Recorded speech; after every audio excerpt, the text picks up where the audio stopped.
നല്ലൊരു ജീവിതം എനിക്ക് വേണമെന്ന്. അങ്ങനെ വീട്ടുകാരെ നാട്ടുകാരെ എതിർത്തിട്ട് ഞാൻ അയാളുടെ കൂടെ ഇറങ്ങി വന്നേ. പക്ഷെ എനിക്ക് ഇനി അയാളുടെ കൂടെ ജീവിക്കാൻ പറ്റത്തില്ല. ഞാൻ നിങ്ങൾ മുമ്പാകെ പറയുക.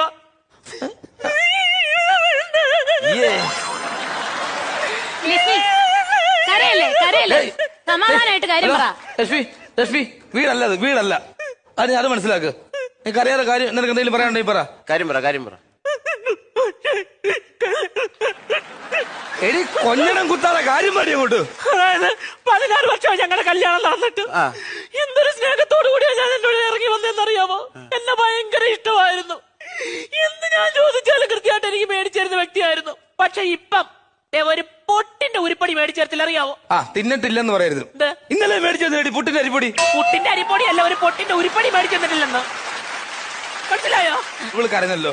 ഇവള് കരഞ്ഞു. ഞാൻ അടിക്കുന്നു എല്ലാരും പറഞ്ഞു. എന്തുകൊണ്ട് അടിക്കുന്നു അതാരും തിരക്കുന്നില്ല. ഒരു പെണ്ണെന്ന് കരച്ചില് കാണാനും ഇല്ല. അടിക്കുന്നു പറഞ്ഞു. എന്താ ഇവളെ ശരീരത്തിൽ ഇവളെയൊക്കെ നീളമുള്ളൊരു സാധനം ഉണ്ട്, അറിയോ? എന്താ? ഇവളെ നാക്ക്. ഈ നാക്ക് എന്നൊന്ന് അടങ്ങി ഒതുങ്ങി വെക്കുന്നു, അന്ന് കുടുംബജീവിതം മുന്നോട്ട് പോകും, അറിയോ? എനിക്കൊരു കാര്യം ഇവിടെ പറയാനുണ്ട്. എന്തായാലും ജീവിക്കുന്ന കാര്യത്തിൽ ഇനിയിപ്പോ എനിക്കൊരു ഉറപ്പൊന്നുമില്ല. അതുകൊണ്ട് എത്രയും പെട്ടെന്ന് ഈ ഡിവോഴ്സും കാര്യങ്ങളും എനിക്ക് വേണം.